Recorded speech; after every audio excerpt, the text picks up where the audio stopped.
Can't even believe you showed up for coffee today because I half expected you not to because I'm such a loser. It was one of those conversations. A lot of time wasted just miring myself down in the muck and not just thinking this privately, but sharing it publicly. And that was like a wake-up call to me.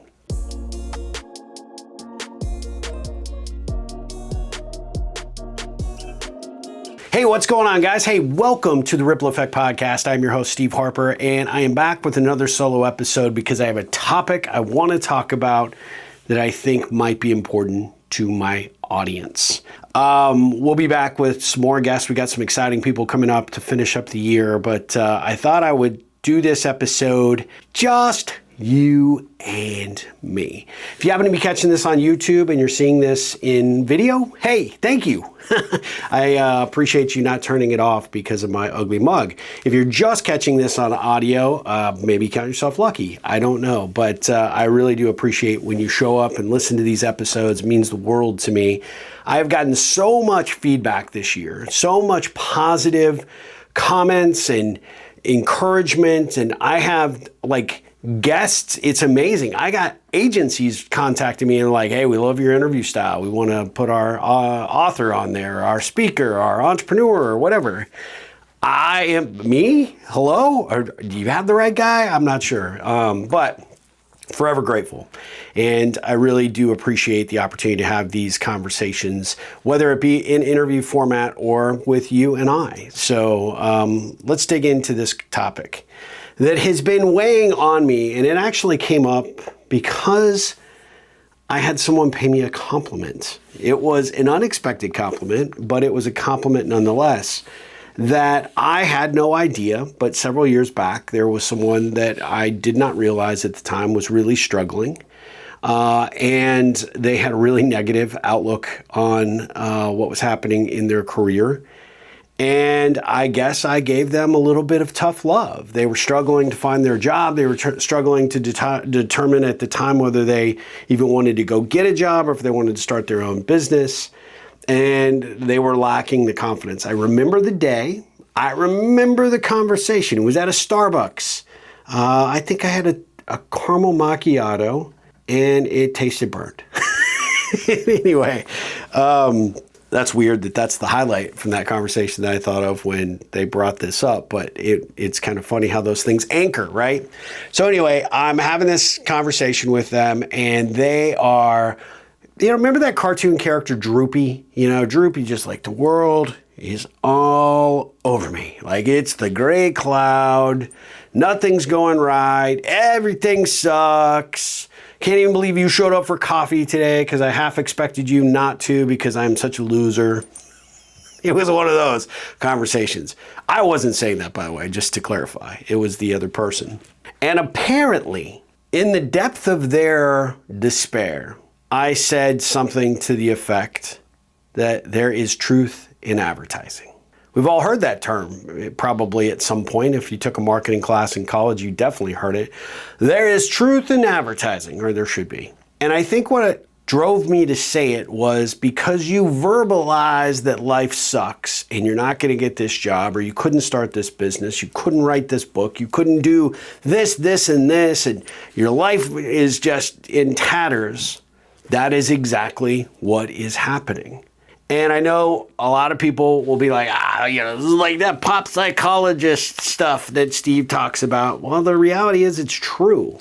I spent a lot of time in that world. I spent a lot of time just feeling really sorry for myself, feeling incapable. I wasn't smart enough. I didn't have the degree. I didn't have the work experience. I would, never be a trusted resource or an ally. And you know what, my friends? I wasted a lot of years, a lot of time wasted just miring myself down in the muck and not just thinking this privately, but sharing it publicly. And I distinctly remember one of the first meetings I had after I became an entrepreneur, and I was very self-conscious about being a young entrepreneur. And I mentioned to, at the time, it was our Xerox district manager who was over the agent program. I was an independent business owner, but kind of fell under marketing and sales for Xerox as an independent resource for them. And I told this manager that, nobody is going to believe me here in this town. I just moved to Austin. I had been selling for a couple years. I should have had the confidence, but now nobody knew me. Nobody's going to want to talk to this young kid that doesn't have, any connections, doesn't have any network, and really hasn't proven themselves in this market to be a success. And I remember her distinctly saying, "You're absolutely right." And I'm like, "What?" I just committed to move here. I'm rolling the dice here. Me and my new wife this is we can't fail. And I remember her saying, "But you will, because that's what you're saying. That's what you're putting out into the world. You lack confidence in your ability to do anything. And that shows, number one, but number two, you're not shy about telling anybody who will listen, including me. And I'm here to support you and to help you try to find your path to success." And that was like a wake-up call to me.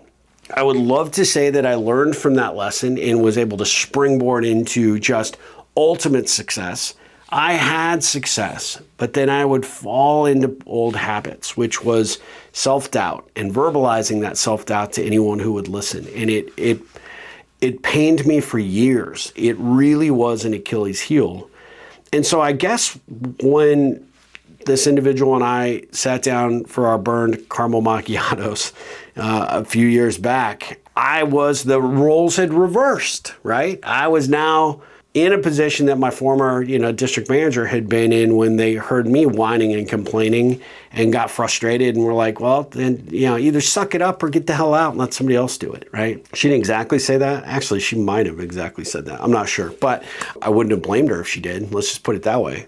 But I was in that same role right now for this person. And I was basically saying everything you are saying, you're putting out there into the world, and for people like myself to believe it. There's truth in advertising. And I'm not saying that you have to go out there and be false about what you do. There are coaches, there are consultants. You've got to fake it till you make it. I also think that's bullshit too, right? I think at the end of the day, there are going to be things that you're not going to be super comfortable with, but you don't have to tell everybody about.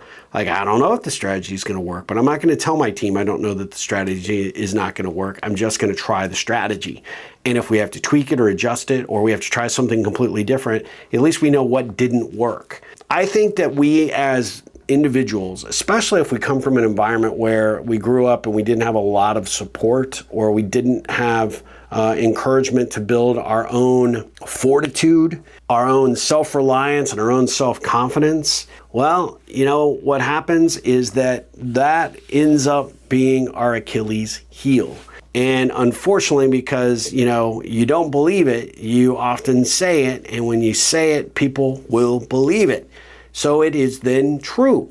And I guess the thing that really strikes me on this is I have lived it. I've seen it. I've been a victim of it. And so to hear this all these years later now, coming back full circle, this person said, "You gave me permission to start believing in myself because you basically slapped me into understanding I had to be my own champion before anybody else could." And I was just blown away to know that ripple that I created on that day over that burnt caramel macchiato had truly gone out and impacted them in so many different ways. They found the career that they were looking for, which makes me happy. They ended up starting their own business and are successful at it. And they are now in a position of leadership within that business where they are guiding and directing the careers and the futures of the people that have come to work for their company. And they mentioned that every single time that someone even alludes to a little bit of lack of confidence or self-doubt, that topic, that phrase that I said, that there's truth in advertising. If that's what you're selling, my friend, that's what everybody's going to buy and believe. And I can't honestly say that I take 100% credit for that. I just learned from it. And I thought it was important to share because I think it's also really important. It's funny because I walked away from that conversation high as a kite. I'm like so excited that some of that stuck and it worked. And not that it wouldn't, and not that I would have like ever doubted that it could, but the reality was to see this person in this role, in this job, at this point, in this time of their life, coming back full circle to say thank you for what I did for them, what I said to them, how I basically kind of slapped them into recognizing that, yeah, there's some truth there.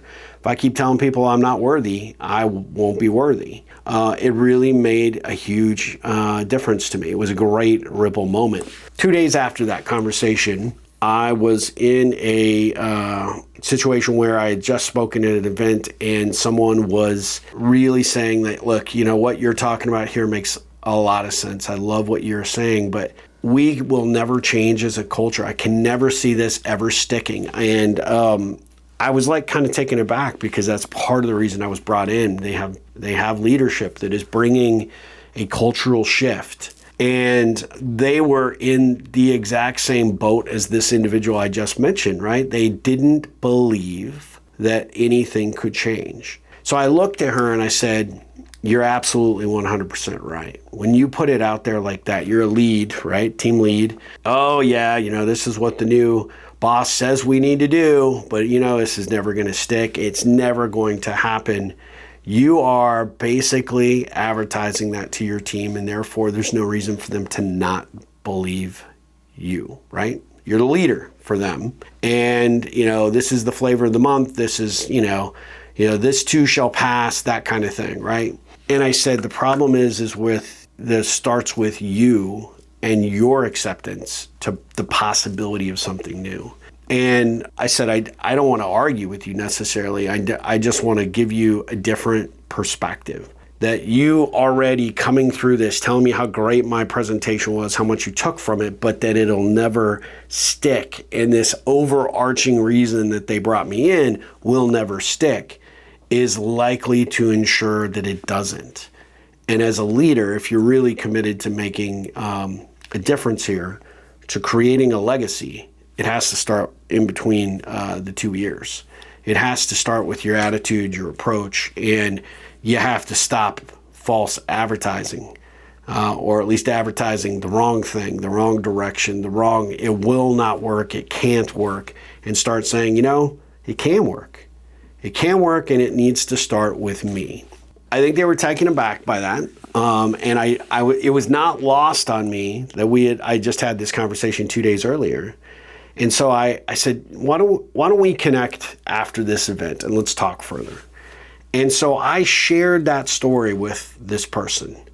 And I said, you know, the reality is nothing changes until we decide to change it.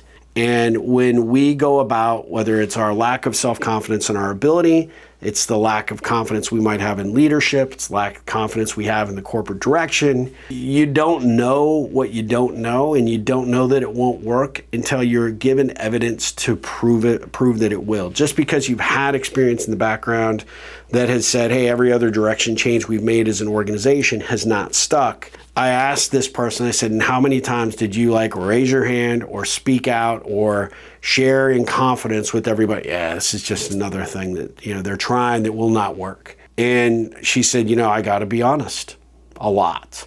And I said, that could be part of the problem.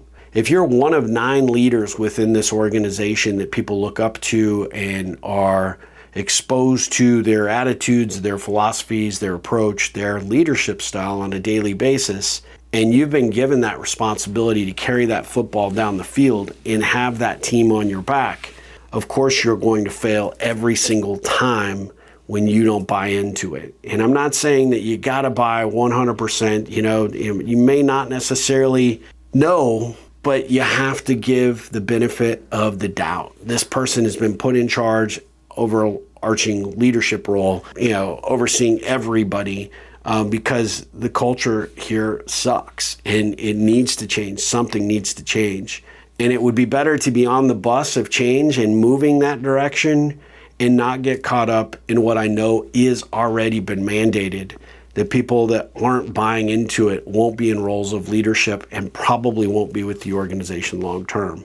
I don't know that anybody actually had expressed that to her at that point, and maybe I was overstepping a little bit, but I could tell that it made a difference. I could tell that through the conversation that they were recognizing, yeah, I can't just start with, no, this won't work. My attitude is a reflection of my team, and my team takes ultimately my direction. So if I am the one that says it doesn't work, then they're not going to buy into it, which means they're not going to do what they're asked to do, or they're not going to deliver the kind of performance or output expectation that the new regime is looking for, and that'll be a problem. And it will start with me, and I'll be personally responsible for the demise of those individual careers. And it was like a wake-up call. She said, you're right. And I said, it's all about what I said during my presentation, legacy. Do you want to leave this job better than you found it? Do you want to leave these people better than you found it? Do you want people talking about how you embrace change and stepped up or up-leveled your game as a leader? Or do you want to be the one that's like, well, I work for Gladys, and Gladys never buys into this crap, and maybe they do believe it, but they can't go against you because you're their leader, or they might have been open to it, but you come in and put the kibosh on it. There is truth in advertising. And when I said that and I shared that story, I felt like I really broke through. I really made a huge impact there. And I guess the reason I wanted to bring this as a full circle moment for me personally, but express it in a way that you guys can hear it, is that there are things that we are doing and saying on a daily basis that probably undermine us, that probably put it out there in the world. If you start a company but you don't think it'll be successful, then you are going to be right. If you start a relationship but you don't think it's going to go anywhere, you will be right. If you tell someone you are not smart enough, or you got there by luck, happen, circumstance, and you're just waiting for people to wake up and realize it, you will be right. The opposite is true as well. When you show up with confidence, when you show up with authenticity, there's a way to say you don't know and don't have the experience without calling yourself a loser, or putting yourself down, or creating doubt in the minds of other people.